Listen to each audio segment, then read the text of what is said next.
Hello and welcome to Tipsy Tolstoy, Russian Literature for the Inebriated. I'm Matt Gerasimovich, PhD student in Russian Lit. This week, avoiding exam prepping by getting back into Esperanto. I wish I remembered enough Esperanto to ask you a question right now, but unfortunately, the only Esperanto I still remember is Chuvi Volas, which isn't that helpful of a question. Yeah, well, I'm also, unfortunately, avoiding my Esperanto learning with more procrastination. I've got layers. Right. Well, at least when you get to it, I was telling a coworker about it last night, and he sent me some random line of Esperanto from Gerda Malparis, and I can actually still read it. So once you actually get over the procrastination for Esperanto, you won't forget it. Yeah, we'll tune in next month when we turn into an in-language Esperanto podcast. Honestly, we could probably, with a month's time, we could become an Esperanto language podcast. Probably. Anyway, I'm Cameron Lalana, and this month, every month, I develop a new obsession, and I develop them in really annoying ways because I develop obsessions with things that I can probably not afford, so I don't. I just research it. So I'm getting back into VR stuff, which I've never owned a VR headset or setup of any sort. I just research it a lot, and now I've gotten to the most annoying mode of VR, which is I'm planning out a form of a VR setup, which I am now saving up 2% from every paycheck, because that's how long it's going to take me to, all the technologies to actually come out, because I'm only looking at ones that are in early announcement. So the most annoying form of getting into VR. Well, in 36 years, you're going to be unstoppable. With my headset and haptic bodysuit, I will be absolutely just a juggernaut of VR content. But it's going to be great. Well, this is a podcast for me and my good pal Cameron get to unwind from our week with some Russian literature and a drink or two. Today, we're going to be talking about Part 4, Book 4 of War and Peace. Technically the end if you don't consider, the 100 pages of epilogue that Tolstoy leaves us with. And after investing all this time reading War and Peace, you probably want to make sure you're getting the most out of your reading. That's why you need to head on over to patreon.com/tipsytolstoy, where we post a reading guide for each episode that includes quick commentary on major quotes and themes. If you're not interested in Patreon but still want to help the show out, you can leave us a nice review on Apple Podcasts or sign up for our email list on our website, tipsytolstoy.com. I promise we're going to use the email list again. I promise. We've left it in here for 80-something episodes, and I've only sent a few emails. That's how good we are with our scripting. And before we get into the episode today, Matt, I got to ask, I know it's bright and early. What are you drinking? This episode is sponsored by coffee. Yes, It's warm. You love it. It's coffee. On my end, I'm being sponsored by Red Bull, which is not warm, but it could be. Do you have wings? Do I? Well, we'll see. We'll see if it. Well, I just drank it, so we'll see if they sprout over the course of the episode. Okay. I'll be sure to let you know, and also Red Bull headquarters. Please do. Okay, so we're now at, like Matt said, the end of War and Peace, if you don't count the 100 pages of epilogue, because, it's Tolstoy, so of course he's giving us 2 epilogues. And for me, the tagline for this part of the book, I know there's a lot of other important things to focus on, but my tagline for this part is, PTSD makes you a super cool dude. It really does. Tolstoy said. Tolstoy, yeah, he really was like, are you really annoying and does everyone hate you? Have you considered going on a death march? But before we get into talking about what happens here, is there anything you want to cover? I am just glad to be at the end so everyone can experience, with us in real time, the feeling of finally getting to the end of War and Peace, but not being done. And then Tolstoy slaps you with it again when you get to the first epilogue, and he's like, no, one more. Well, at least when you get to the end, I think my immediate reaction was, wait, that's it? Yeah, it really does. It does do the epilogue. I mean, it's not like, nobody pays attention to it. It's kind of, same feeling again. Yeah, it was, I knew the epilogue was coming, so it wasn't that extreme, but it was similar to the end of Stalingrad, where I was like, I can't remember the commissar's name, but he steps off into Stalingrad for the first time in the entire book. And you're like, wait a minute. You just title drop Stalingrad at the very end of the book? Yeah. Same kind of feeling here. Yeah, slightly mitigated by the epilogues, but still. It is so, I will say, so sudden, for those of you who not read the end, that it literally trails off in the middle of a sentence. At the same time, I don't really know how you wrap up a book like this. So yeah, that's true. Well, you do it by mostly talking about General Kutuzov, who is, of course, the most popular character in this entire book. Right. Everybody loves him. Right. So speaking of Kutuzov, let's talk about death. So following Andrei's death, Natasha and Princess Marya, it's been a rough time for them, right? And they find some comfort in each other's presence because even though formerly they've had a pretty rocky relationship, at this point, there's something between them that it seems like only the other can understand. So they start to grow and form a very close bond. Like they're basically inseparable. And eventually, Marya needs to kind of get pulled back into normal life. She actually has an estate to take care of. She's got, Andrei's son, all this stuff. And so she decides to go back into normal life, making Natasha feel like she's all alone. And she kind of continues on in her grief, and she basically wastes away up until the news of her younger brother, Petya, being shot and killed arrives.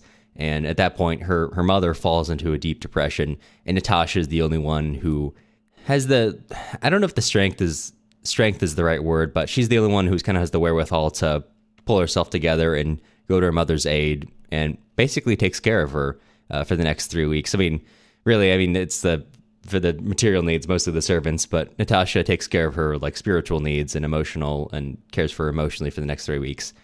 And at the end of that, when her mother finally gets back on her own two legs to some degree, Natasha realizes that she is like in bad physical shape. She is like, she's going very thin, walking up the stairs, like puts her out of breath, which is, I'm not using that as a random example. That is basically what the book says. And many times. Right. Yeah. So she's just out of shape. And Marya, who puts off her going to Moscow because of the news of Petya's death, starts to take care of Natasha after this initial 3 weeks, and they grow even closer.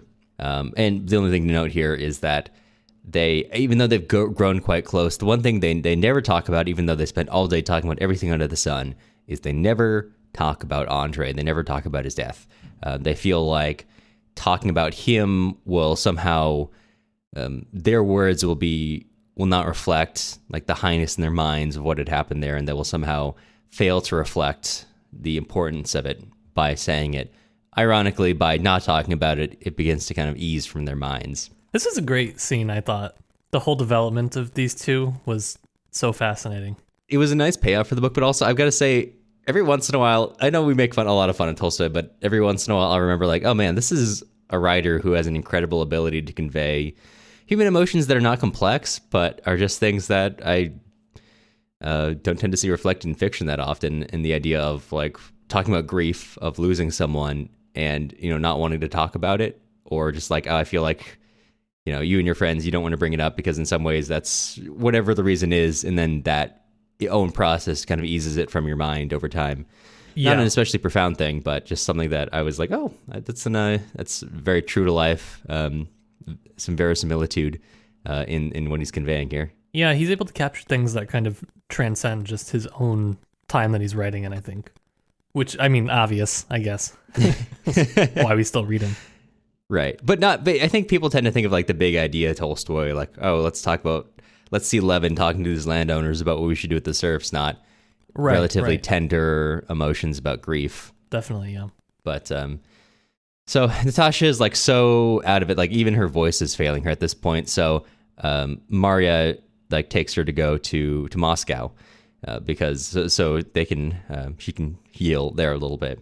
From this point, we go back to Kutuzov's forces, which are chasing after the French, and I think we've kind of covered this a lot previously, so I won't go into it too much. But Tolstoy spends the next couple of chapters harping on how much really most of the death here is just because, not because of the battle, just because the weather is bad.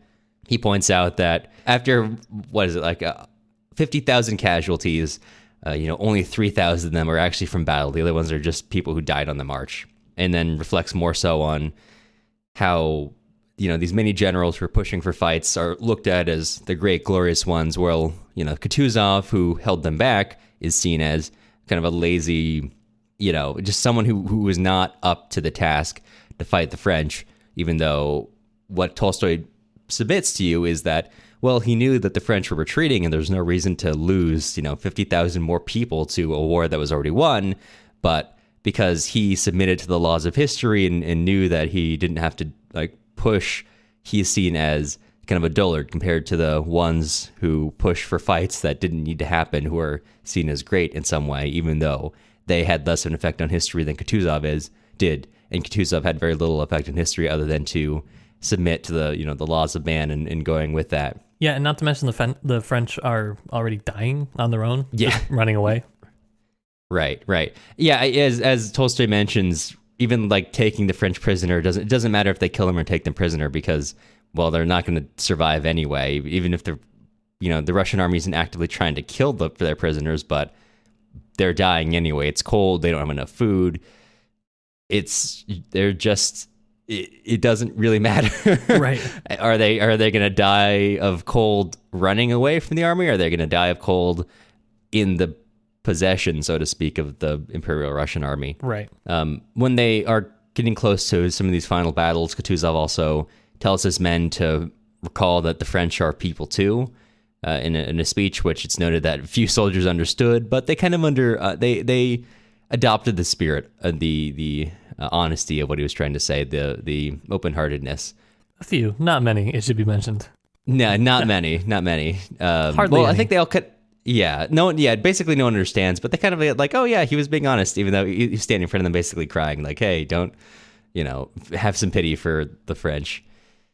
Over the next couple of parts, we just, this was a weird one. For the next 3 chapters, we basically just follow some troops settling in for camp at night. Yep. The conversations they have, and some French wandering out of the woods, and we have a little All Quiet on the Western Front moment as the Imperial Russian forces give them food and vodka, and they all start to have a good time together, singing and drinking and laughing. So following that, as we mentioned, many people are pushing Kutuzov to do more, and he's holding them back. At this point, the Tsar and many other high-level members of the government are not happy with how this is going because they want more action. So they go to meet Kutuzov in Vilna, and they give him an award, and they hold a big ball. But everyone understands, despite these awards and honors, that this is the end. He's done. He's fallen short of the expectations, and now it's time for someone else to replace him. In this case, the Tsar takes over his role as a sort of way to not make it look like Kutuzov is being demoted, even though that's what's happening. It's, oh, well, time for me to take the reins. I'm the Tsar. No hard feelings. That's just what I got to do. But really, what he's doing is carefully removing Kutuzov from power, and Kutuzov following that. Of the many deaths in this book, which are very sudden, this is one of them. And I'm gonna read the line in which Kutuzov dies in because it's a little funny. It is. Nothing remained for the representative of the national war but to die, and Kutuzov died. Nailed it. I honestly didn't believe he died. Right? I had to read that multiple times. To be fair, usually when someone dies in this book, it just happens between sentences and characters just start. There's a gap of time. This one is the first time it's actually Kutuzov died instead of people this character was dying and then, whatever, Mario was looking at Andrei's body or whatever. Right. So following Kutuzov's death, not following, chronologically we actually go a little bit before and we rejoin Pierre in Oriol, who is now no longer a prisoner on a death march. As you might recall, he's been a prisoner of the French for quite some time after being taken in Moscow, and was eventually put on sort of a death march, not intentionally, but in effect. And the forces of Dolokhov and Denisov eventually free him. And so now, after he's recovering in Oriol from this experience. And little by little, he begins to hear news of what's happening, of the death of Prince Andre, of Petya, the death of his wife, the destruction of the French. And despite all this death and destruction, he feels free. He feels for the first time, especially because now he's in sort of this town where he's got no responsibilities, that, this question of life, what do I do? What is the purpose of life that he's struggled with for his whole life, now disappears. What's the point? Why do you need to ask that question?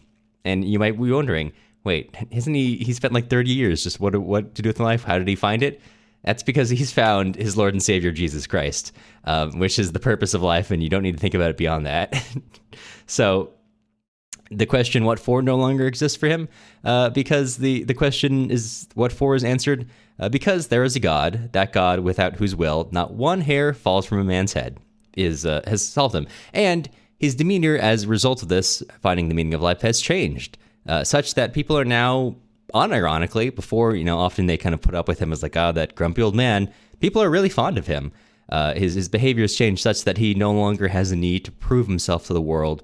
So when he talks to people, he really engages with them and really pulls them out of them. He begins to see them for who they are, not as kind of what they believe, and begins to engage with that more, and also doesn't take anyone too seriously. He doesn't feel a need to convince anyone of everything or of anything. And if someone says something contrary to what he believes, he just kind of smiles and asks more questions about it. That's actually kind of a good lesson from the book. Don't take yourself too seriously. That's actually a good Tolstoy one to take away.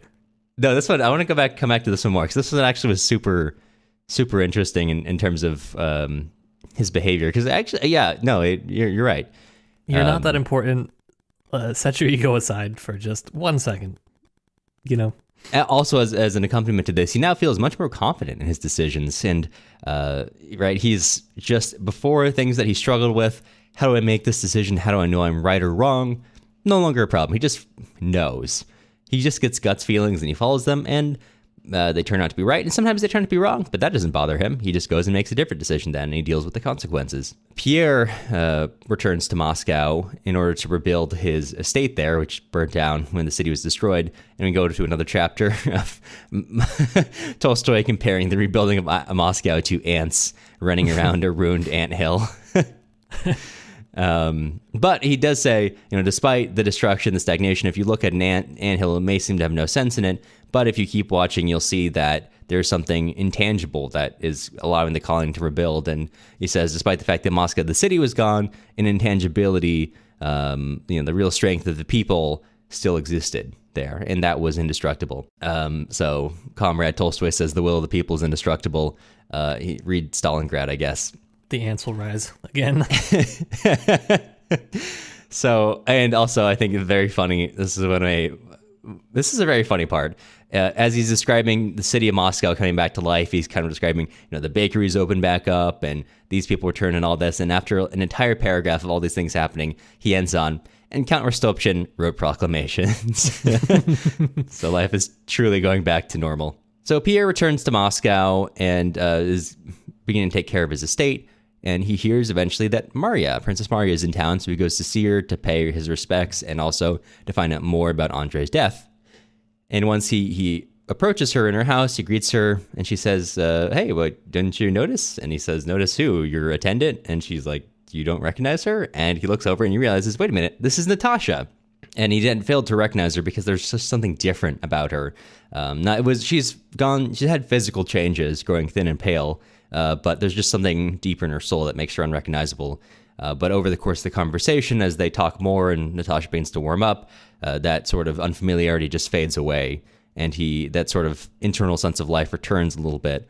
Well, she's also not like 15. Yeah, that was gonna be. I didn't know how to lean into that.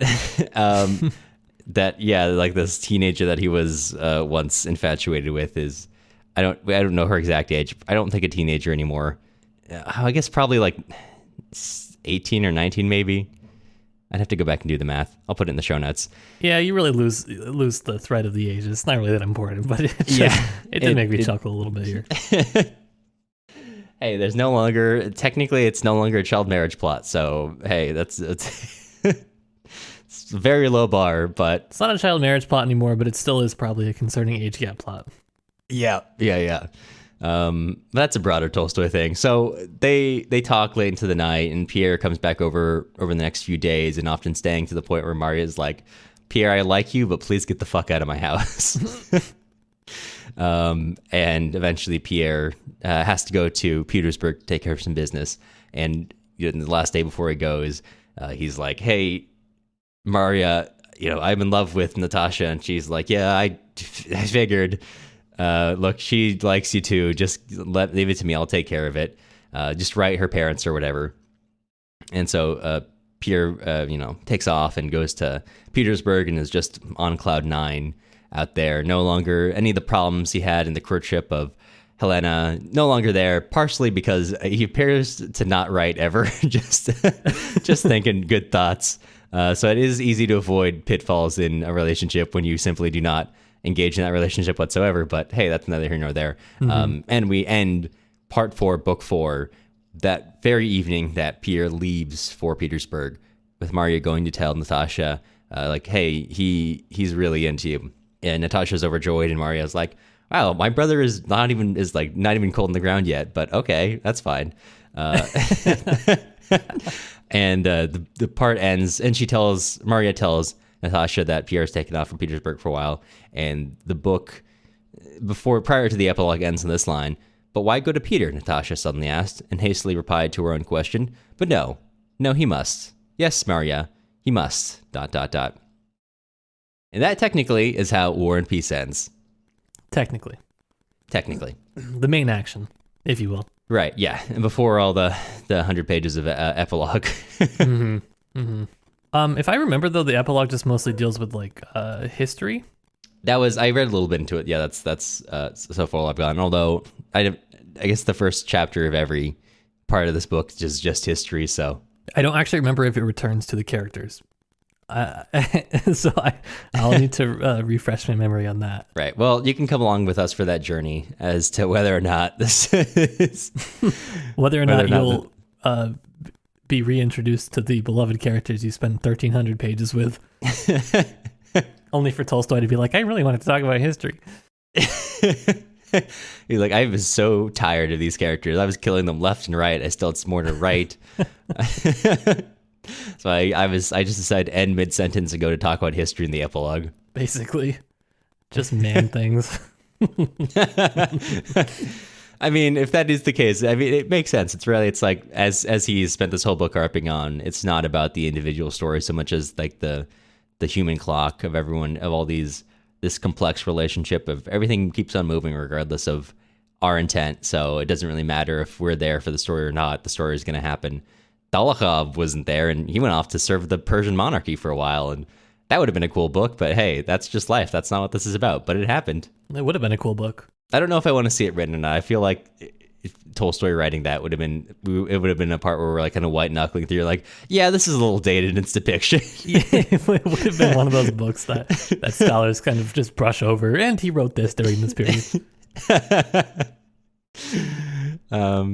Okay, so is there anywhere you want to start in particular in terms of, the threads here? I'm so interested in the ending. So interested. All right, let's start from the back end. So this is normally, I think, categorized as the last kind of major thing Tolstoy writes before going into full-fledged spiritual crisis. Right. And you can tell it's starting to happen here. Yeah, okay. As I read this again, I was like, really? You think that, do you? Because there are quite a lot of moments in here that I would categorize as spiritual crisis. Well, the part when Christianity is like a background feature, just like, it's here. This Orthodox Christianity, belief in God, it's there. It exists. It's a big feature this time period. Going from that to, and anyway, he solved his quest for determining the meaning of life because he now believes in Jesus. Yes. I really must have missed that the first time I read it. I don't remember that being so prevalent, but I digress. Right. I am interested because in relation to the spiritual crisis, it is also supposed to be the sort of last kind of interest Tolstoy has in traditional-ish family life. And this, from what I understand, this change is supposed to be seen between War and Peace and then to Anna Karenina, where you get a different depiction of family life. Now, at the end of Anna Karenina, I disagree with a lot of just general people who read Anna Karenina, which is, and if you haven't read it, spoiler alert for the ending, but it's been out for, 200 years. You should have, read it by now. Pause this podcast, go listen to our entire series of Anna Karenina, and then you can come back. Yeah, so at the end, right, you have this sort of Levin and Kitty unification where I don't think Levin's that happy, and there's this sort of argument that's been made, And I think actually Bob Blaisdell, who has been on our podcast, wrote this book, Creating Anna Karenina, which argues that Tolstoy really wrote more of himself into Anna than he did into Levin. He takes the maybe biographical aspects of himself, puts them into Levin, but the true core of crisis that he feels is written into Anna.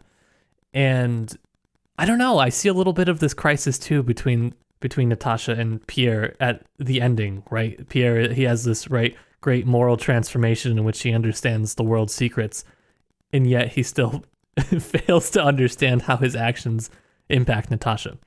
And so has he really solved his core issue of understanding, right, how to love your neighbor and, how to interact with them? I don't know. Right. Does he really solve it? I feel like it still leaves something unresolved in the way that Anna Karenina does.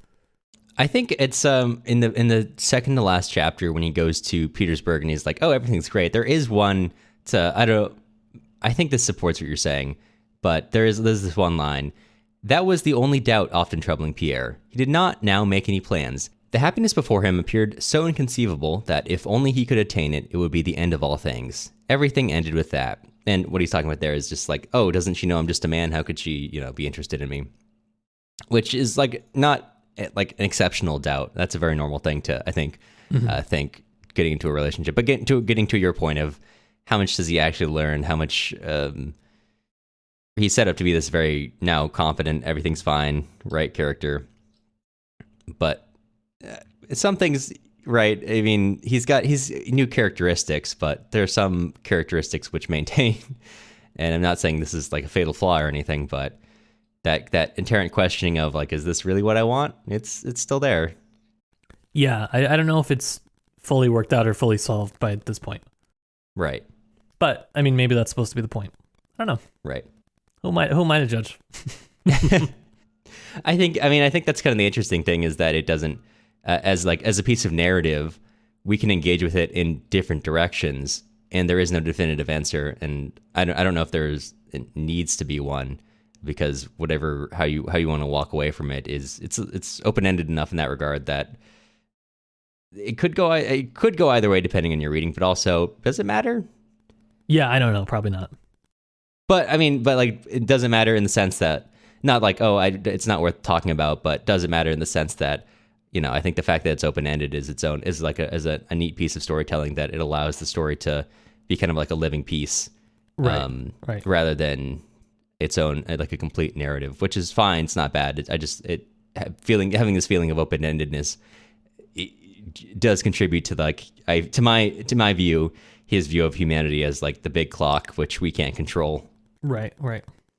Yeah, it's given me a lot to think about on the ending here. And I feel like we should talk a little bit more about probably Pierre's overall spiritual crisis now that he's had a sort of conclusion to it. Right. Yeah, I was going to say, so also, I will say, did I write down the exact quote? But yeah, when he's in Oriel recovering, he has like this, it's this slow return to, like being a normal person. I don't think I wrote it down. But he's like, every day he wakes up expecting to be like beaten by a guard or have to go on a march, and it's like takes a while for him to get back into normal life. But it's this same process in remembering Karatayev and taking on Karatayev's like earnest love for God that makes him super cool dude, which then leads me into saying that PTSD just makes him like a cool dude. Now he's got no more problems. Not seriously, but it is very much tied to Karatayev's death, his change in the text. Yeah, so I was kind of, as I do, reading through or watching through Zizek clips, as YouTube has forced me to do. And I was listening to him talk about why he thinks people were happier under communism. And not simply because the state provided things for people, but on the complete inverse in that there was shortage. And so the mere fact that there was shortage never allowed you to fully have what you want.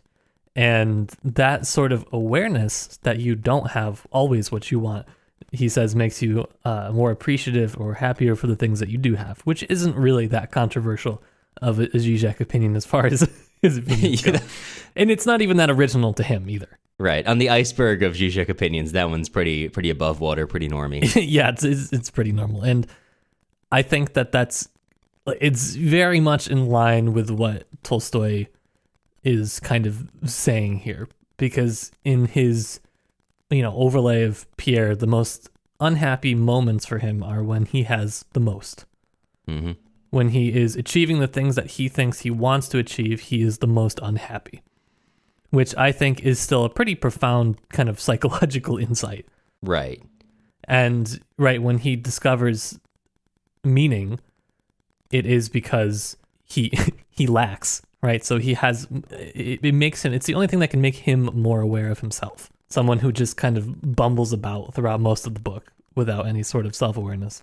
But so I have a quote that I wanted to do a little dissection of along these lines. Well, let's hear it. If you'll, okay. Oh, yeah, sorry. I didn't realize you needed to give permission. Yeah, I do.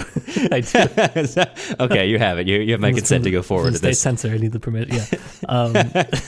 It says, now, however, he had learned to see the great, the eternal, the infinite in everything, and therefore, in order to look at it, to enjoy his contemplation of it, he naturally discarded the telescope through which he had till then been gazing over the heads of men, and joyfully surveyed the ever-changing, eternally great, unfathomable, and infinite life around him. And this does end, as you were joking about, with the acceptance of Christ, and he goes into that a little bit more. But it is interesting because this is, again, I think, a good example of Gary Saul Morrison's idea of prosaics and kind of how Tolstoy philosophically sets it up, which is that you're not supposed to be looking at life through a telescope. You're not supposed to be looking at what is out there. You will be happier if you can understand, the importance, if you can see the infinite within these very small aspects of life. If you can see it within your fellow man, if you can see it within these small actions that comprise the bulk of our days, which I think for Pierre, most of his life isn't really spent doing anything because everything is taken care of for him. And so when he's forced to actually, do things, it, kind of gives him a different sort of set of, it's different outlook, I guess you could say. And so this is kind of an interesting point that Morrison makes, because I think it's profoundly secular in this sense.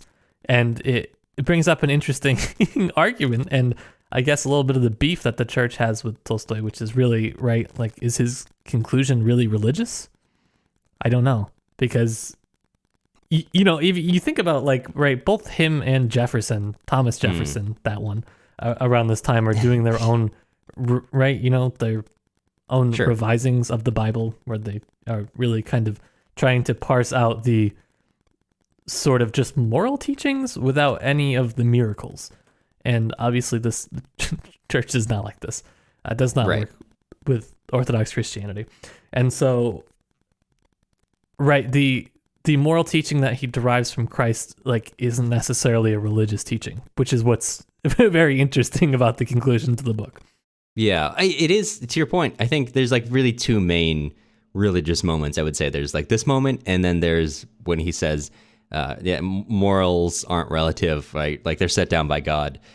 But also, to your point, reviewing them, neither of them are particularly religiously specific. The idea that, okay, there's a certain standard of right and wrong, and the fact that there is an eternal God means that's the reason for living, that's the reason for life, and you don't have to think too hard about it. You don't have to worry about the particulars because everything else will fall into place.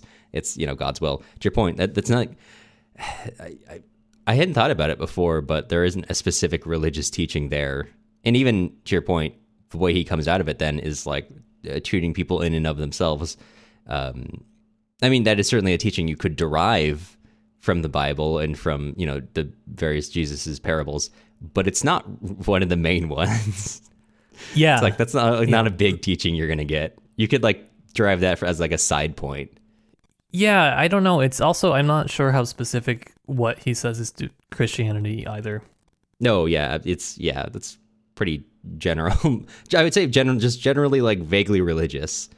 Right. It's like the level of religiosity you get from like a family member who goes to church like twice a year, and you're like, yeah, I believe in God, and yeah, I think that that's probably right. And then you like ask them for anything more particular, and they're like, I don't know, man, I haven't been to church since Christmas.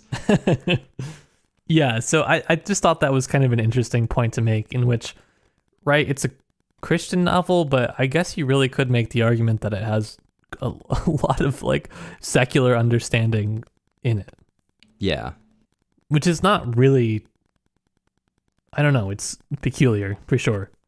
Right. I mean, it's very like, it's, and maybe this is Tolstoy's relationship with religion more generally, that you're right, you like the moments of state religion are, and granted, this is from a very long before, and I think probably before the spiritual crisis really sets in, you start getting more to this content. But like the place of the church is more so like a piece of him making fun of various features of society. When Natasha gets really religious, she starts going all out praying. And actually, this is another interesting thing I hadn't thought about. But she's like very present. She starts judging how other people pray, and like the priest is up at the front being like, and God called down, just death and destruction on our enemies. And she's like, I feel like this isn't, I don't know about this.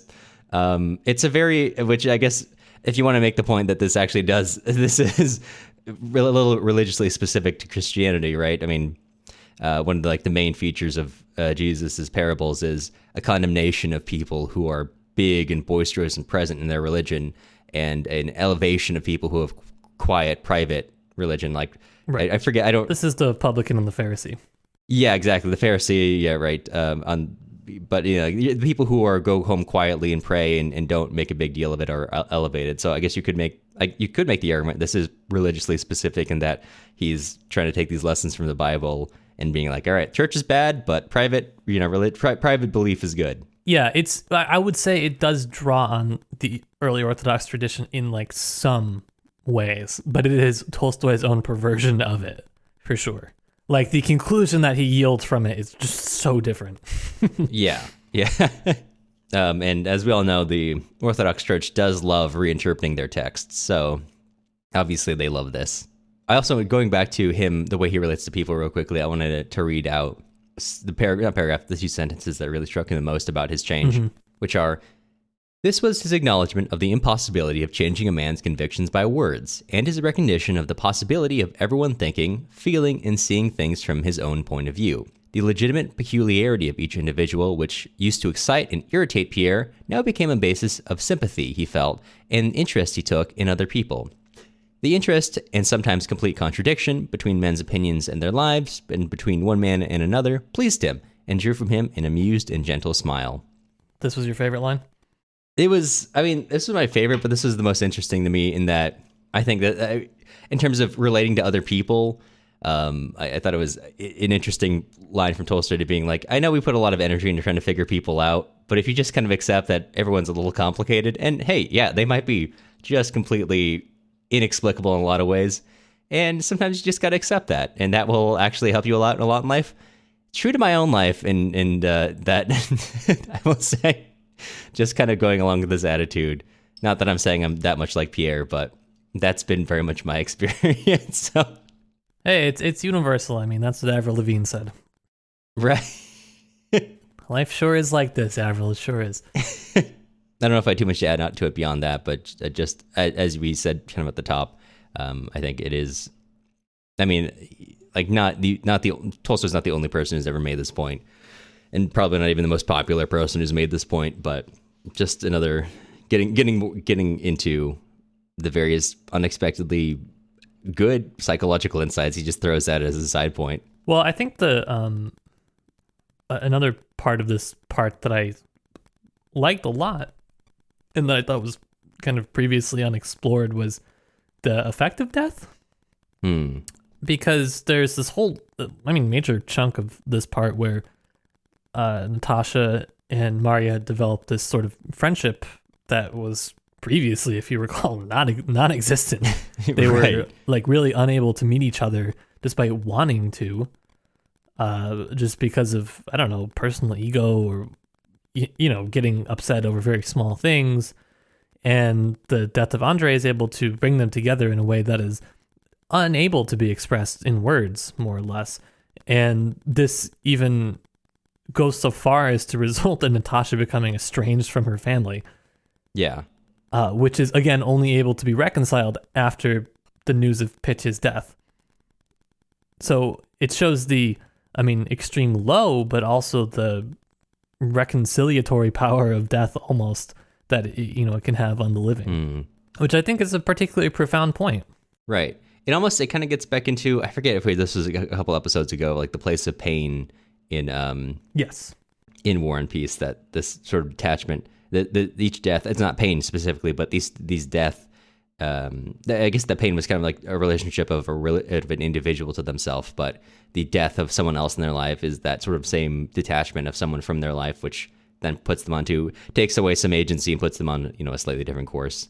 Yeah,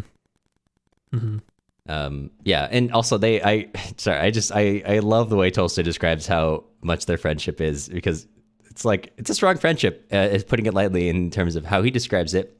Yes. From that day, yes. A tender and passionate friendship, such as exists only between women, was established between Princess Marya and Natasha.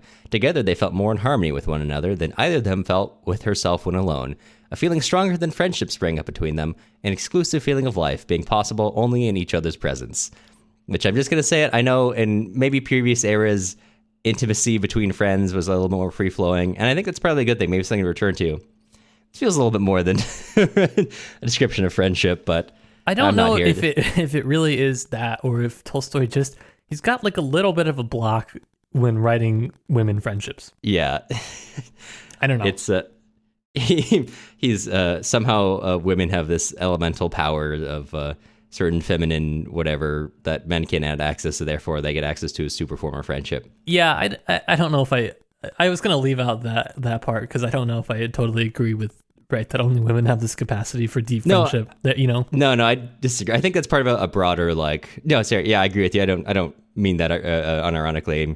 I think this is part of a longer running kind of infantilization of women, where they have men have big thoughts they wonder about life, and women have this sort of it's made out like it's a good thing, they just understand things, they've got this they just know things, they've got this sort of feminine understanding of the world and deeper connections, whatever.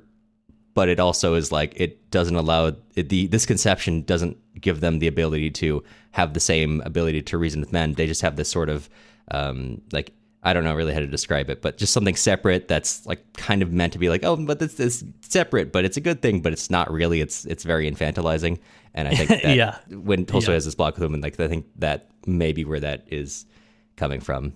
Yeah, I was gonna pretend I could extend that to men as well, right? The power that death has on everyone. Although, of course, in the text he does, I forgot. Yeah, he does say only women have this mysterious magical power. I do think it's interesting the way he describes what he calls spiritual wounds. A spiritual wound produced by a rending of the spiritual body is like a physical wound, and strange it may seem, just as a deep wound may heal and its edges join, physical and spiritual wounds alike can heal completely only as the result of a vital force within. Which I think is an early look into psychology, but also I will say that I definitely mentioned this up to this point. Tolstoy's also getting a couple more licks in on doctors up to this point. So you could say early stab at psychology. I could also say he's also getting a few more into doctors. He does say that Pierre recovers despite his doctors. So, well, medicine is an art, I guess.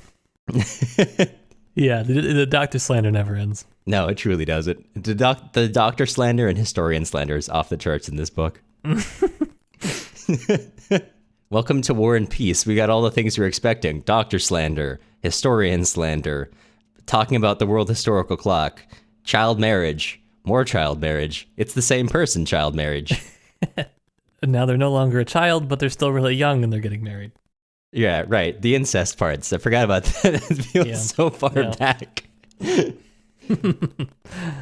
Yeah, the incest seems so long ago. So long ago. I've explaining War and Peace has become, and I'm sure my coworkers hate this, has become one of my favorite things, because War and Peace is a great book and it deserves its place in history. It's also such a funny book. Yes. I will say this is less specific to this part, but something I didn't expect to walk away from War and Peace is just that War and Peace, it can be a bit of a drag to read at times in the sense that it just feels long, and because it is really long, and it feels like it covers a lot of the same ground. But it's an unexpectedly just really fun book to read. Just like getting in, because sometimes because it's strange, sometimes because Tolstoy shows, his deftness as a writer, exploring the psychology of characters or insights into life, and sometimes just because it's strange or funny or intentionally or not. And that's been I like that part, because I think like when you read like Pushkin, that he's generally being satirical and self-aware. But Tolstoy has these great moments of self-awareness in War and Peace, and then these absolutely mind-boggling moments of not being self-aware, in which you're like, oh, you do think that, don't you? And those are just as funny sometimes. Yeah, you're right. So I've been pitching War and Peace to everyone I meet, and I don't think any of them are going to read it, but... No, I don't think anyone's going to read this. I don't believe the people listening along are reading. I think they're bamboozling us. But if you're not reading it, you should. It's just a fun book, and yeah, some parts do drag a little, but if you push through, I don't think you need to sell the audience on like part 12. Yeah, if you're here, I don't know what to tell you. I do. Can we talk about Kutuzov's death for a second? Oh, sure. Right. It's interesting.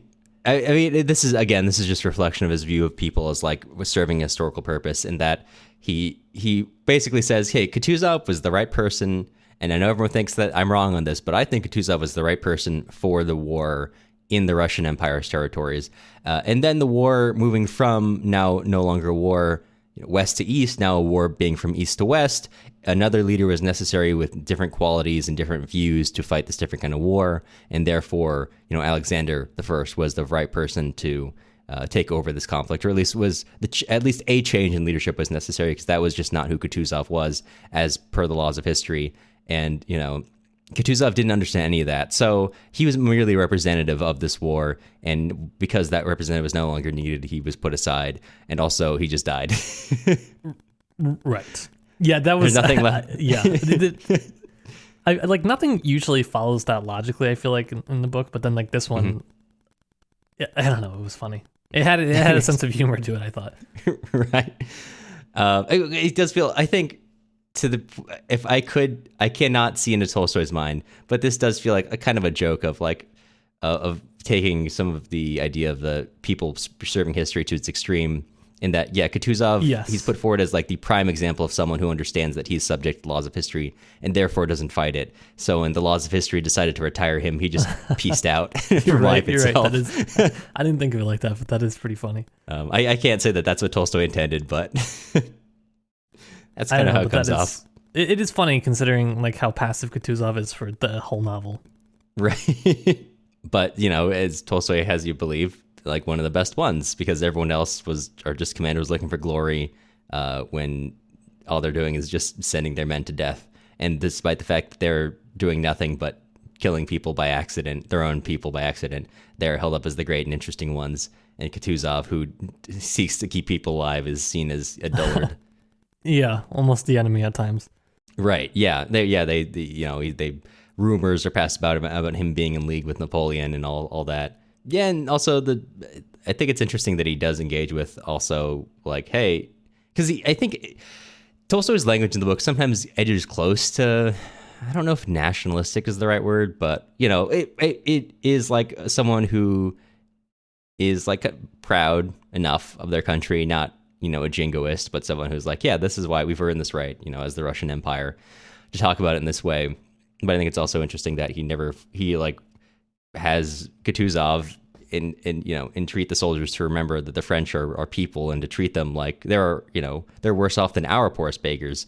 Well, they were strong. We didn't spare ourselves, but now they're human beings too, so we should pity them. And which is followed by some French soldiers approaching some Imperial Russian soldiers sitting around a fire, and they share some vodka and start singing, and they realize, oh, they're guys too, and I this is how that part ends, which I thought was a beautiful piece of writing.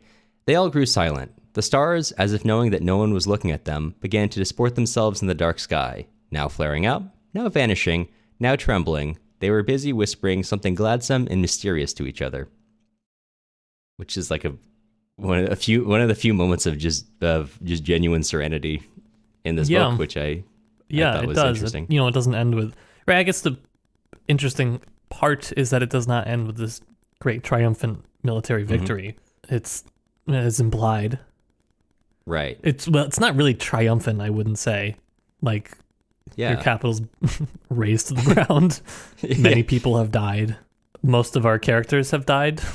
And then the military part of this book ends. I mean, I know there's like the technicals of replacing a Kutuzov, but I think I count that as separate from the general war parts. The general part just ends on soldiers quietly drinking and sitting together. I think there's, I don't know. It's just it's a nice way to cap it off. A very human, very Tolstoyan approach to conveying that. Right. Yes. You find the human in the enemy ultimately. Right. And everyone's drunk. And everyone's drinking. Mm-hmm. And that's a nice spot to end. Yeah, I think so too. Well, until the epilogues, but we'll get there. Right. So if you get some time, go outside, have a drink, alcoholic or not, and look up at the stars, I guess. No, you're not supposed to, because the stars they're not supposed to know anyone's looking at them. God, can't. Shit. Come on. Damn it. Fuck. Don't look at the stars. Fucked it up. Before we totally wrap up, Matt, on a scale of, well, one to Yeltsin doesn't apply here, but on a scale of who's someone that's very caffeinated. Is it Immanuel Kant that drank a lot of coffee? I'll correct it. I think Immanuel Kant drank a lot of coffee. On a scale of 1 to, I know he's not at all related to Russian literature, but that's the first thing that came to mind. On a scale of 1 to Immanuel Kant, how caffeinated are you? 7, I suppose. Pretty caffeinated. Feeling pretty alert. Feeling pretty good. Just about finishing the series. Hell yeah. How about you over there? Did you get your wings? I'm a good 6. And not quite wings, but I'm awake considering that I got home at 1:30 in the morning last night. Ooh, and beautiful. It's 9 a.m. now. Oh yeah. Feeling pretty good. Oh yeah. That's good stuff.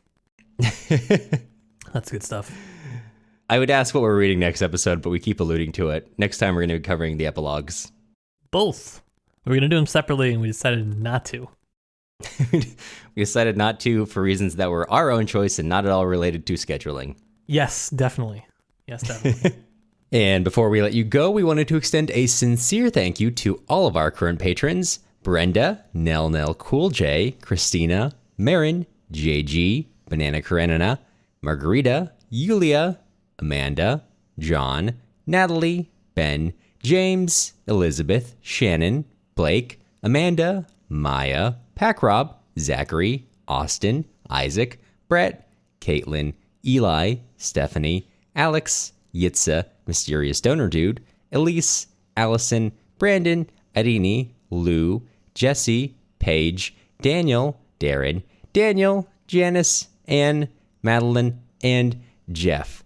Podcasting isn't free and grad school doesn't pay very well, so if you're interested in joining with our current patrons to keep the podcast running at the rate it does now, take a look at our Patreon at patreon.com/tipsytolstoy. The music used in this episode was Soviet March by Toasted Tomatoes. You can find more of their stuff on toastedtomatoes.bandcamp.com and also on YouTube under the same username. If you're looking for other places to find us, you can also follow us on Instagram at Tipsy Tolstoy Podcast or join our email list on our website, tipsytolstoy.com.